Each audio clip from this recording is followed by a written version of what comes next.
Hey, hi everyone. So this is my first YouTube tech video. I just started using VS Code for coding my side projects, and I realized that it's a great editor. There is no need to look any further. There's lots of built-in functionality. There's many extensions, and it's a really great tool. You can code so many different in so many different languages using VS Code. You can obviously use Microsoft languages as well as PHP, JavaScript, and so on. So I've made it the tool of my choice. But there are a few tips and tricks that will probably help you get started a little bit better, and that's what I'm going to do here in a bit. So I have this GitHub repository on my GitHub account. It's a nothing complicated, just a very simple project that I wrote, and just a few files. But what I want to do now with this project is that I want to get these files over to my local, and I want to start enhancing this application, right? So how do I do that? How do I take advantage of this application, this GitHub repo being on GitHub, and integrating that locally, and then having all the good stuff that source control management gives us, right? So Git is available. Git support for Git is available within Visual Studio, but this so if you click on this Git clone repository, this is the first thing that you need to do, and you will get you will get a message like command git clone was not found. Now what this means is that you don't have Git installed on this computer. Git is a separate software that you need to download from its website, right? And when you see a command here which says git clone repository, or all of these commands for that matter, right? Git close, git add file, add remote, git commit, all of these commands are only available. This is actually representing the built-in support, the built-in extension that's present in Visual Studio Code, and I'll show you how and where that comes from. It comes from here. So if you look at let's say SCM, which is source control management, then you will see that this is what these are some of the settings. But if you see what are the extensions, so Git extensions for source for SCM is already installed, and there's a setting here that says Git enabled, which you can right, so it's Git enabled, right? Whether Git is enabled, so Git is enabled, yes. But even though Git is enabled, this is just the extension that is enabled. It's not gonna help you to set up the GitHub repo on your computer. So the next thing I'm going to do is head over to GitHub to download Git, the actual Git software. I'm gonna pause the video here and get that really quickly, and then we'll move further from there. So let's download Git now, and I've already typed in the keywords, so we just have to go to the main to the Git website. This is the main website for Git, right? And just click on Windows, and here is the file. It's going to open when it's done, so let's wait for a second.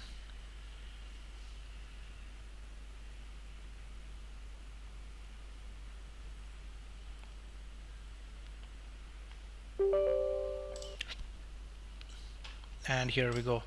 So I'm just going to allow the defaults, allowing it to get saved in program files, and it says that the Git folder already exists, and that was because I had already installed this earlier. I had uninstalled just to show you, so I'm going to install it in the Git folder anyways. And then there's nothing that I want to change over here. I'm just gonna be letting it as default. Do not create a start menu folder for Git, and then here I'm going to choose use Visual Studio Code as Git's default editor, so that's the choice there.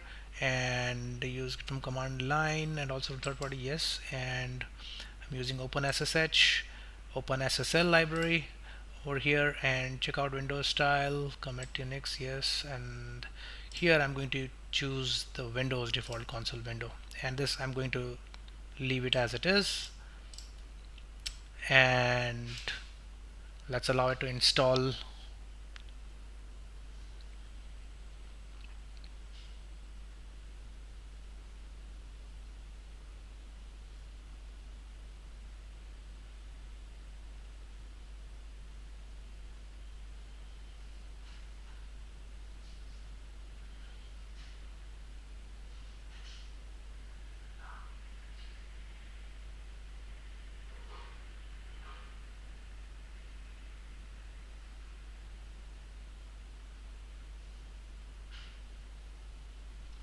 right? And I'm not going to launch the git bash or review release notes right now. I'm just going to finish this, and then I will launch Visual Studio Code like this. Type in cod code and a dot, and VS Code opens up.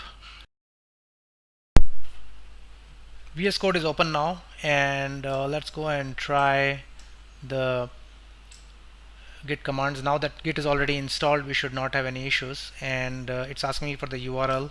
So I'm just gonna go grab the URL of the GitHub repository from here, and I type it in here. And I'm sorry that I had some. Okay, let me just do that again. Apologies for that. So it's asking me where in my computer do I want the repository to be cloned. So I'll just go ahead and choose my dev folder, and inside my dev folder I'll choose the C# folder, where, because that's a C# that's a C# project, so I just want that to be stored under here, and I say select repository location, and then as soon as I do that, I get a a window that asks me, a dialog that asks me, would you like to open the closed repository or add it to the current workspace? I'm just gonna go and say open, and you can see that the uh, repository is open here, and in fact it's already created here, and there is this git folder that has been created, which is actually the git repository. So any changes that you make are going to be saved here, and then you can basically push those changes back to the repo once you are done. So this is how we set up. And there's one thing that I forgot to tell you, that I'm not sure why it did not ask me for a username password, because every time you do a git clone, it's once you put in the URL, it's supposed to ask you. But I think because I have authenticated many times during the course of this creating this video, I think it's not asking me. But once you copy paste the URL, it's going to ask you for your GitHub username and GitHub password. Once you enter that, it should pretty easily start cloning the repository and then get it into whichever folder that you've specified. So do remember that if, let's say, your repository's name is, let's say, ABCD, then you don't need to create another folder called ABCD under the folder where you want the files to be in. So you just want to name the parent folder that you want, which in my case is C#. It could have been Node, it could have been E, or it could have been any other folder. But because I want to put that in my C# folder, I just go and create a C# folder here, and then choose that in VS Code when I'm asked to, and then the git command takes care of the rest. It actually goes in and creates the folder uh, from the name of the repository, and then all of the files below the folder. So it creates the repository, it creates the folder, and it creates essentially it creates this folder.